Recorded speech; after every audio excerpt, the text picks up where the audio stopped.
Welcome to EPG Pathashala. I am A. Poshadri, Assistant Professor, College of Food Science and Technology, Professor Jayashankar, Telangana State Agriculture University, Hyderabad. Today we are going to discuss about aseptic processing of particulate foods under the course of Advances in Food Science and Technology. So far we learnt about processing of aseptic processing, and processing of other particulate foods by aseptic processing is something is different. In aseptic processing, as we seen in the market, what you call your Tetra Pak foods or your Tetra Pak milk, and these are the aseptic processing technology you have seen. But those, in that case, those are liquid foods. You have seen only liquid part of food, liquid beverages, liquid milk products. These are the aseptic processed foods we have seen in the market. But when we add some particulate materials, for example a soup in the form of aseptic processing, anybody has seen this? No, because the soup contains some particles in large size or a small size. So when you use this aseptic technology for the processing of this food which contains a particulate material, either coarse or a fine, and that in that case there is a problem, because these particulate materials may separate upon storage from the liquid media. So that means if you prepare a soup of aseptic processed soup, what happens, the coarse or the suspended particulate materials may separate some point of time. That is the issue. Then how to deal with this? And that means general this technology, the treating of particulate foods by aseptic processing, is something different from that of general aseptic processing. So before going into particulate processing, then we'll discuss about what do you mean by aseptic processing. So in conventional heat treatment, generally the retort pouch packing or canning system, what we do, we pack the food and we keep that container inside the retort or an autoclave kind of system, and we sterilize that product. That is the general sterilization method what we have seen so far. And then some technological advances, companies like Tetra Pak, they have come up with an aseptic packaging system. This aseptic packaging system, in this aseptic packaging system, what we are doing, we are exposing the food for required time and required temperature, eating the food and cooling the food and heating the packaging material and filling up this material in the sterile condition. So that means here you are heating the product, you are cooling the product, and you are filling the product. Okay, HCF. So here heat, cool and fill. So this HCF technology has come. This HCF is the basis for the aseptic processing technology. So when compared to the conventional processing method, what happens in conventional processing method, there may be a cross contamination while filling. In aseptic processing, we are creating aseptic environment even during filling. Or in this conventional processing method, there may be cross contamination from the packing materials. So that won't be there in case of the aseptic packaging system. So when you use this aseptic packaging system, that means package is sterile material and food is sterile and the filling is also under the sterile condition. That's why HCF, heat, cool and fill. This concept has arrived, and then this is the basis for the next aseptic processing. The first aseptic processing was initiated in 1927. The results was the development of HCF process, that means heat, cool and fill process. The HCF process was targeted at pumpable liquid and semi-liquid food. So initially this technology, the HCF, is targeted for the liquid which can flow based on its rheological properties, density, temperature, Newtonian fluids, non-Newtonian fluids, viscosity, nature. So by considering all these parameters, then this technology has applied very well to the liquid foods or semi-liquid foods. In commercial point of view, the first commercial Dole system was installed in the early 1950s. Aseptic processing involves sterilizing the products and packaged separately and filling under sterile conditions. This American company, can manufacturing company, they have started using this technology, and NASA has given some recommendations for the aseptic processing of the food and aseptic materials. And in this aseptic processing, we are using different media for heating of the material. The first media is a dry heat or a moist heat or hydrogen peroxide, or intensified ultraviolet rays, or gamma rays. These are the media, or hydrogen peroxide. These are the sterilizing agents we use for the aseptic processing system. But the most commonly used sterilizing media are dry heat, moist heat, or a superheated steam, and hydrogen peroxide. So the mostly we commonly use either dry steam or superheated steam or hydrogen peroxide. So these three are common practices we are following. But what is called intensified ultraviolet rays and gamma rays is we are not using much when compared to these three other technologies. Okay, so when we use this high pressure high intensified ultraviolet, sometimes we are using high intensity ultraviolet while filling up the food. During filling process or in the filling environment, we are steriling the environment by using ultraviolet rays. Or we are using hydrogen peroxide for treating of the packing materials, and dry heat or superheated steam is using for the heating of the product or sterilizing of the product. As we know that acid foods are non-acid foods, so when the pH is less than 4.5, we call it as low acid food, high acid foods. When the pH is more than 4.5 is low acid foods. When the pH is more, then that time you have to heat or sterile your product to more than 120 degrees Celsius temperature. Whereas the pH is less than 4.5, you can sterile your product 100 to 110 degrees Celsius. So that is the basis for the killing of the microorganisms, and the real-time distribution, how much time we are holding during processing, and without affecting on the product qualities, nutritional qualities, and sensory quality. So we should not compromise the quality and taste of the product in the name of sterilization of the food or killing of the pathogens. So that's why we should take utmost care while processing and while exposing the product, while holding the product, and the time and temperature determination is very important. And this time and temperature determination is based on its F value, Z value, D value, that is the decimal reduction is the D value. F value is at 121 degrees centigrade, how many microorganisms can be killed in that particular time, 10 minutes of time. So by using F value, Z value, and this D value, decimal reduction time, by calculating those three values, and by taking a reference organism called a Clostridium botulinum. As we know, Clostridium botulinum is a more susceptible organism, and it may enter in your food chain at any point of time. So to kill the Clostridium botulinum, what should be the minimum time, what should be the required temperature, and that will be fixed in that process. Then we hold the product that much time at that temperature, and will sterile, and subsequently we cool, and again we will send to the sterile environment where we can fill the product.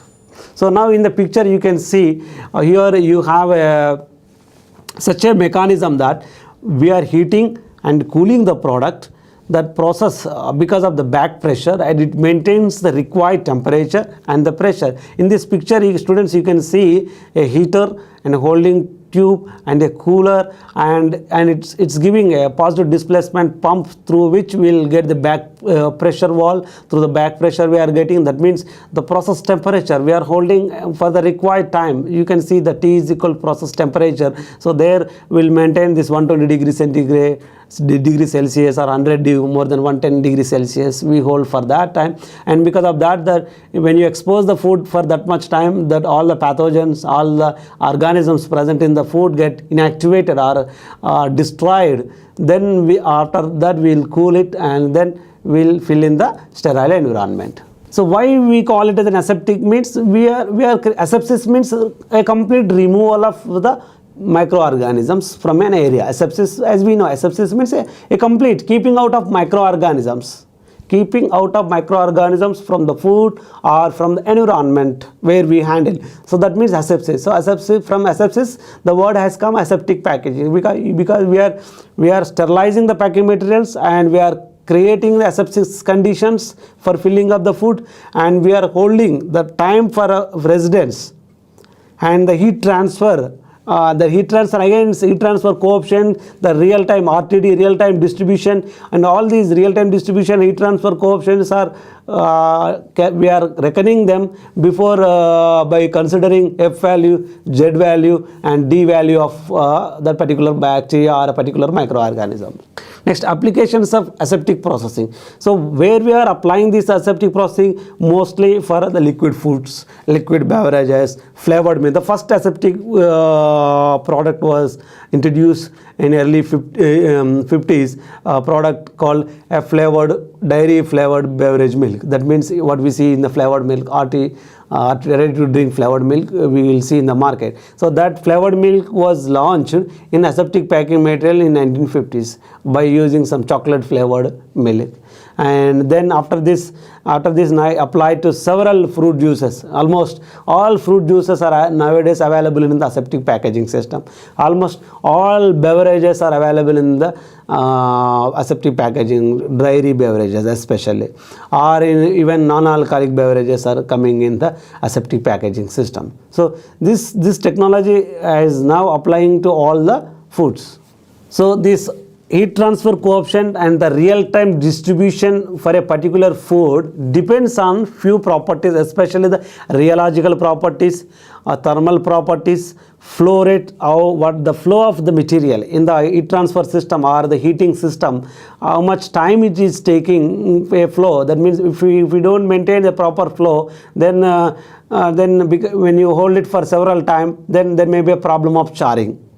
So the charring may be avoided when you have a continuous flow. The flow rate is important, temperature and density of the carrier fluid. What is the density of that carrier fluid, and shape and density and concentration of the solid particles present in that food, holding tube diameter and length. These are the based on these parameters, we can fix the heat transfer coefficient and the real-time distribution of any food during aseptic processing system. So once again, you please remember these points are very important. So the heat transfer coefficient in the real-time distribution of foods depends on the rheological properties, flow rate, temperature, density of the carrier fluid, shape, density and concentration of the solid particles, holding tube diameter and length. This residence time or the real-time distribution of food particle is affected by the factors. So factors, especially the rheological factors. As we know, rheological factors, again we have Newtonian fluids and non-Newtonian fluids, under where Newtonian fluids are true solutions like milk, liquid milk, and non-Newtonian fluids, where we have viscous liquids like your sauce, ketchup kind of products. And when you look at the advantages of aseptic processing, that means this product can be shelf stable and it can be stored for months to years. Even for example, astronauts are going to space. When they are going to space, and for them they can carry this food in the form of Tetra Pak and they can have it for 1 year. And even the armed forces who are at the extreme climatic conditions, in that case also they can use. So today what we get, fresh milk, farm produced fresh milk in Hyderabad, in any other parts of the country, you will get it. But the armed people, they won't get the such fresh milk, but the same freshness can be maintained and the same milk can be accessed to the armed people even in the Himalayas also. So such it's because of the aseptic processing technology. And again, the treating, again, as a general aseptic processing is very easy, and the aseptic processing for where the particulate materials, more number of particulates are involved, more number of particles are involved, in that case the aseptic processing is different. So there are some systems, some modifications have made scientists, and they come up with some systems where we can sterilize even a food containing a particulate materials. So those systems are, one is APV Jupiter system, Steripot system, and continuous sterilization of particles. These three as new advances are made in the aseptic processing. So we will discuss one by one. What do you mean by APV Jupiter system?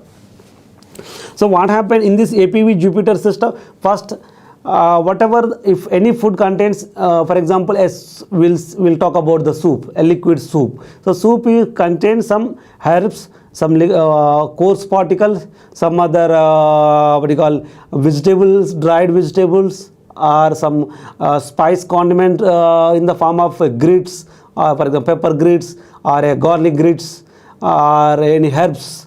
these are they may float in the material.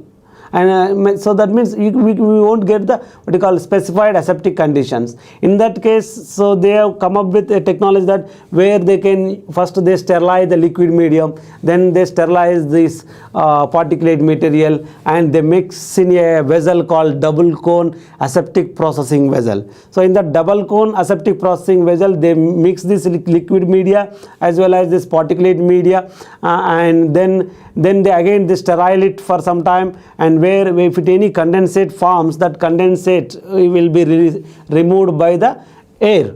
So the double cone aseptic processing vessel will be used, and steam as well as if anything condensates forms, and it will be removed by the sterile air, and steam supply is replaced by the cooling water. At the end of the cooling cycle, the rotation of the vessel is terminated and the fluid is removed through a drain wall. So after removing from the drain wall, that fluid is pumped to the this back pressure system, where again this fluid will be filled in the aseptic conditions. Then we will achieve the aseptic packaging of this particulate food materials by this APV Jupiter system. Next, another system called Steripod system. In this Steripod system, what they are doing, the single flow fraction specific thermal processing. Single flow fraction specific thermal processing. SFTP is the abbreviation for Steripod system. In that system, they are fractionating the particles. Of different size particles are fractionating, and they are sterilizing at a different place, and liquid is sterilized in other place, and they are combining in some system. This is called single flow. They are fractionating the particulate, and they are combining and heating that material for a particular period of time. Then again these particulates are sieved through like sieve means like your general we are sieving in home by removing stones or by any other chopped materials in the rice. If we are before cooking rice, we do sieving. If anything is there, we will remove it like that. So these particles again sieved through a mesh kind of thing by passing a hot liquid media, and these particles get sterilized and they will combine together. And in future, these particles, that means over the period after packing, there should not be separation from the regular liquid media. So that is the difficulty. So that difficulty can be achieved, that means the uniform distribution of the particle or uniform sterilization of the particle in the liquid can be achieved by this Steripod system, or what you call the previous one which we discussed, that APV Jupiter system. So in these two systems, when we apply any of these system can be used for a uniform mixing of the particulate materials in the liquid food. And in this continuous processing, where we can also use this selective holding sections. That means a liquid will be held at certain section to heat for some time, and the particles are held for a certain section. Again we will sterilize them, again we mix them like that. So that section means rota hold device, spiral hold devices are used for heating of liquid media or this sterile particulate material. So the two types of this section holdings are available nowadays in the market. One is rota hold device and a spiral hold device. Because of these two devices, we can get that what you call real time distribution or residence time distribution in the final product, and the better heat transfer coefficient in the product. So continuous sterilization of the particles are used for a wide array of food products such as rice, porridge, pea soup and puddings. And sometimes these continuous sterilization of particles, they are using scrapped heat surface exchangers or tubular surface heat exchanger. Generally we use, for example, milk products, we use plate heat exchangers, liquid products kind of time. But when you are using for this particulate kind of material, the preferred heat exchanger is the scrapped surface heat exchanger or tubular heat exchanger. As you might have studied in your dairy technology, for the sterilizing of the material, especially for ice cream, we use the scrapped heat surface heat exchangers. So when you use this scrapped heat surface exchanger combined with this combined in this particulate material, then there won't be any separation of the particles during aseptic processing or even after the packing of the product. So that means, so this continuous sterilization of particles with scrapped heat surface heat exchanger can apply very well for a rice porridge or a pea soup and puddings. And these heat exchangers have the ability to satisfy the demands for efficiency and labor saving processes because they are continuously operated in a scrapped surface heat exchanger, and the mutator shaft rotates within the product tube. So one shaft will be rotated inside the fluid, so that shaft will continuously stir the particles inside the fluid. Then they get exposed to the temperature, then they get sterilized, and they mix continuously, and uniform final product will be achieved end of the aseptic processing. And then sometimes double tube heat exchanger is also used, and it increases the mixing turbulence. High viscosity products with or without particulates, even the same, this continuous heat exchange system can be used where even viscosity higher. So even viscosity is more also, we can apply this high viscosity product with or without particulate material. We can apply this continuous heat exchanging system and coupled with a double heat exchanger. So you can see in this picture how the scrapped surface heat exchanger is there. There you have a product inlet, and one shaft is rotating, and the product outlet is there, and the scrapper blades are mixing these particulate materials, and you can see this very clearly, heating, cooling, scrap blades and stainless steel cover. So all these parts are there in this scrapped surface heat exchanger, so it will mix your material very well in your product. So what are the requirements for the aseptic processing of particulate? Requirements means here we should maintain the uniform distribution of the particulate material in the product is the important thing. For that purpose, we have to use this two types of system, EvoPart or SteriPart machines. When use these two machines with the required turbulence, when we maintain, then these materials will mix inside, and the sieving mechanisms we require, and some scrapped surface heat exchangers, some back pressure devices are required to maintain the holding time and temperatures, and sterility of the product we can achieve by passing through section wise sieving process. So then they mix combinedly, so it can very well apply to the soups, puddings and other rice based products. So in overall, we'll discuss if we want to conclude this particulate sterilization of aseptic processing. In general aseptic processing is liquid foods is the easiest way of doing aseptic, but when food contains particulate materials, it is highly difficult, though we have certain technologies, but the aseptic processing is more preferred for the liquid foods or liquid beverages where we don't have this kind of particulate material, without particulates. So without particulate, any liquid food can be processed by aseptic processing very well by treating at high temperature, and as we know, aseptic processing is sterilizing the products, sterilizing the packing materials, and steriling the environment. So under sterile conditions, we fill it, and you don't require any refrigerated storage after processing.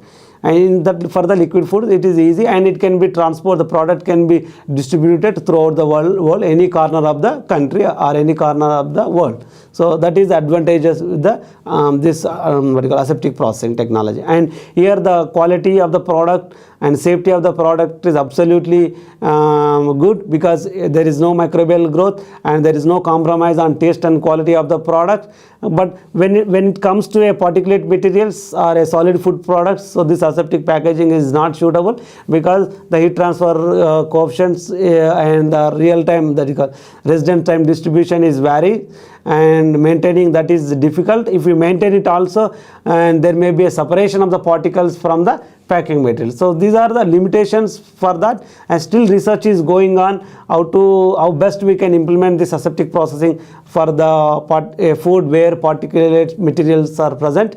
So this is further research is going on, and if you have any doubt, you can refer the e-text, and you can go through different sites, and even you visit a Tetra Pak site, and the company in the world which is renowned pioneer in the world, so where they manufacture different food items. When they are doing a lot of research in India, Pune, they have the R&D center, Tetra Pak R&D center. They are cutting edge research in in treating of this particulate materials, solid foods also, they are treating with the different materials. Again, in this aseptic packing materials, and packing material is also very important. There are different layers will be there, polyethylene layer, aluminum layer, polypropylene layer, and paper. So different layers combined together, then that forms the, when you open that aseptic Tetra Pak, when you cut it, and you will find the different layers of packing materials. So that is the beauty of this aseptic processing technology. Thank you.